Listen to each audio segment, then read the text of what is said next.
ভাঙড়ের কথা উঠলেই প্রথমেই শাসক দলের যে নেতার কথা মাথায় আসে তিনি হলেন আরাবুল ইসলাম। তাকে ছাড়া ভাঙড়ের নির্বাচন ভাবাই যায় না। বিগত কয়েকটি নির্বাচনে ভাঙড়ের তৃণমূল তাদের জয়ের ধারা বজায় রেখেছে, আর সেটা কেবল সম্ভব হচ্ছে আরাবুল ইসলামের মোট মেশিনারির জন্য, মনে করে রাজনৈতিক মহল। আর লোকসভা ভোটের আগে আরাবুল ইসলাম জেলে বন্দী হয়ে পড়ে রয়েছেন। পঞ্চায়েত ভোটে এলাকায় হিংসার ঘটনায় তাকে গ্রেপ্তার করা হয়েছে। তিনি জামিনের জন্য আবেদন করেও সেই জামিন না মঞ্জুর হয়ে গিয়েছে। 2009 সালে আরাবুল ইসলামের ভোট মেশিনের জন্য তৃণমূল কংগ্রেস জিতেছিল। তৃণমূল প্রার্থী কবির সুমন সিপিএম প্রার্থী সুজন চক্রবর্তীকে হারিয়ে প্রায় 56,000 ভোটে জিতেছিলেন। তিনি ভাঙড় থেকে লিড পেয়েছিলেন 11,000 ভোট। 2014 সালে সুজনকে হারিয়ে সংসদে যান সুগত বসু। এবার ভোটের ব্যবধান বেড়ে হয় 1,25,000। শুধু ভাঙড় বিধানসভায় তৃণমূলের লিড 63,000। 19 সালে লোকসভা নির্বাচনে মিমি চক্রবর্তী বিজেপির অনুপম হাজরাকে হারান প্রায় 2,95,000 ভোটে। আরাবুল ইসলাম বেশি কিছুদিন ধরে জেলবন্দি রয়েছেন, তাই মনমরা তার অনুগামীরা। এবার ভাঙড়ে ভোটের দায়িত্বে রয়েছেন ক্যানিং পূর্বের বিধায়ক তথা রাজ্য তৃণমূলের সাধারণ সম্পাদক শওকত মোল্লা। আর তাই ভাঙড়ে জিততে জোর কদমে মিটিং মিছিল করছেন। আর সেই মিটিংয়ে উপস্থিত থাকছেন আরাবুলের সমর্থকেরাও। তবে দাদা থাকলে যেভাবে তার সঙ্গে আলাপ আলোচনা চলে, সেরকমটা কিন্তু শওকত মোল্লার সঙ্গে হচ্ছে না বলে জানান তারা। কি বলছেন তারা, শোনাব আপনাদের। 2024 লোকসভা নির্বাচনের আগে কার্যত আরাবুল বিহীন রয়েছে দক্ষিণ 24 পরগনার ভাঙড়। আরাবুল ইসলাম কার্যত তৃণমূল কংগ্রেসের অন্যতম নেতা, যাকে ছাড়া ভাঙড়ের নির্বাচন কার্যত ভাবাই যায় না, এমনটাই মনে করে রাজনৈতিক মহল। তার কারণ গত কয়েকটি নির্বাচন যদি লক্ষ্য করা যায় তাহলে দেখা যাবে ভাঙড় কার্যত প্রত্যেকটি লোকসভা কেন্দ্রে তৃণমূল কংগ্রেসকে যথেষ্ট লিড দিয়েছে। আর সেইটা সম্ভব হয়েছে কার্যত আরাবুল ইসলামের ভোট মেশিনারির জন্য, এমনটাই মনে করে রাজনৈতিক মহল। 2024 লোকসভা নির্বাচনের আগে আরাবুল ইসলাম জেলবন্দি।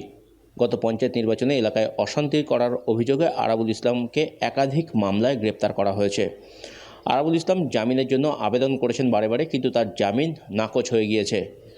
সূত্রের খবর, খোদ রাজ্য পুলিশই আরাবুল ইসলামের জামিনের বিরোধিতা করেছে। আর সেই কারণেই এখনও পর্যন্ত জেলবন্দি রয়েছেন ভাঙড়ের এই তাজা তৃণমূল নেতা। আরাবুল ইসলামের ভোট মেশিনারি কার্যত 2009 সালে সুজন চক্রবর্তীকে হারিয়ে এই ভাঙড় বিধানসভা কেন্দ্র সহ যাদবপুর লোকসভা কেন্দ্র জিততে সাহায্য করেছিল কবির সুমনকে।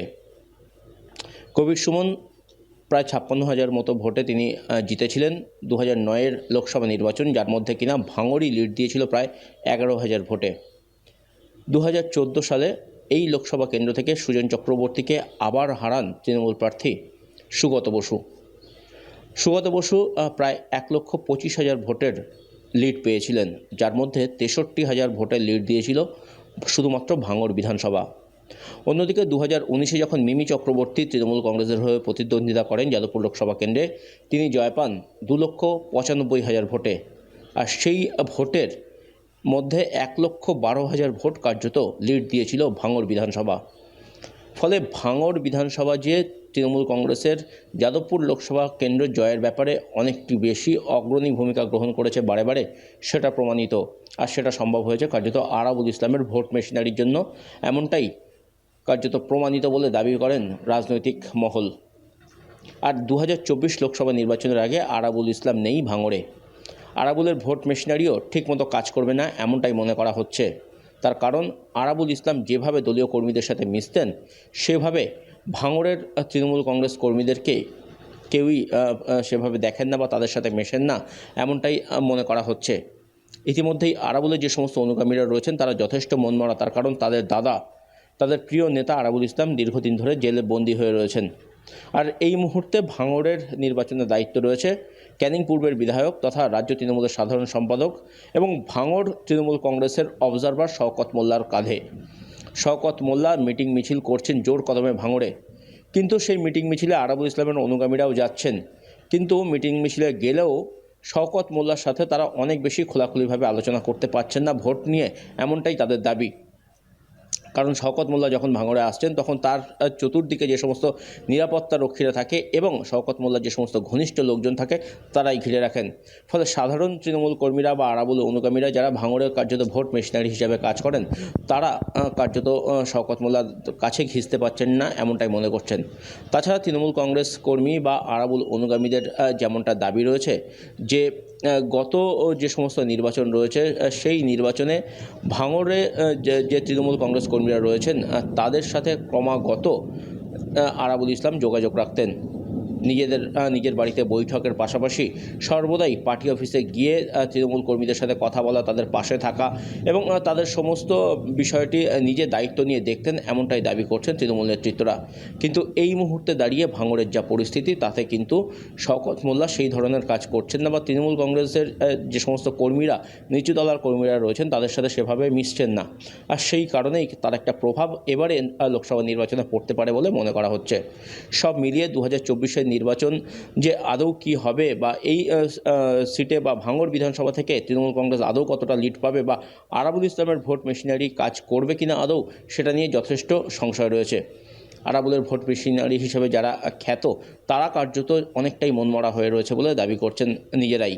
তাদের দাবি যে তারা আদৌ কতটা দলের জন্য কাজ করবেন সে বিষয়টা তারা বুঝে উঠতে পারছেন না। তার কারণ কোনো বিপদ ঘটলে সেটা যেমন আরাবুল ইসলাম নিজে পুরো বিষয়টাকে দেখতেন, সেটা আদৌ কেউ দেখবেন কিনা সেটা নিয়ে যথেষ্ট সংশয় রয়েছে। তারপরে আইএসএফ গত বিধানসভা নির্বাচন থেকে যথেষ্ট মাথাচাড়া দিয়েছে ভাঙড়ে, এবং এই মুহূর্তে দাঁড়িয়ে ভাঙড়ের প্রত্যেকটি বুথেই কার্যত তৃণমূল কংগ্রেসের বিরোধিতা করছেন আরাবুল আইএসএফ নেতাকর্মীরা, এবং প্রত্যেক জায়গাতেই যে কারণে সংঘর্ষের ঘটনা ঘটছে। এবং আইএসএফ এখানে আসার পর থেকে, বা আইএসএফ বিধানসভা ভোট জয়ের পর থেকেই ভাঙড়ে কার্যত তৃণমূল কংগ্রেসকে বারে বারে কড়া চ্যালেঞ্জের মুখে তারা ফেলে দিচ্ছেন। এবং এই পরিস্থিতিতে দাঁড়িয়ে লোকসভা নির্বাচন 2024-এ কতটা তৃণমূল কংগ্রেসের জন্য সুবিধাজনক হবে এই ভাঙড় বিধানসভা কেন্দ্রে, তা নিয়ে যথেষ্ট প্রশ্ন রয়েছে। যদিও শওকত মোল্লা, যার কাঁধে এই মুহূর্তে ভাঙড় বিধানসভার দায়িত্ব রয়েছে, তিনি দাবি করেছেন এই ভাঙড় বিধানসভা কেন্দ্র থেকে অন্তত তৃণমূল প্রার্থী সায়নী ঘোষ 50,000-এর বেশি ভোটে লিড পাবেন। কিন্তু আদৌ তা কতটা সম্ভব হবে তা নিয়ে যথেষ্ট প্রশ্ন রয়েছে। তার কারণ আরাবুলবিহীন ভাঙড়ে আরাবুলের যে ভোট মেশিনারি সেটা আদৌ কাজ করবে কিনা তা নিয়ে যথেষ্ট প্রশ্ন দেখা দিয়েছে। ভাঙড়ের কথা উঠলেই প্রথমেই শাসক দলের যে নেতার কথা মাথায় আসে তিনি হলেন আরাবুল ইসলাম। তাকে ছাড়া ভাঙড়ের নির্বাচন ভাবাই যায় না। বিগত কয়েকটি নির্বাচনে ভাঙড়ের তৃণমূল তাদের জয়ের ধারা বজায় রেখেছে। নজর রাখুন আজ তাক বাংলার ইউটিউব স্ট্রিমিংয়ে।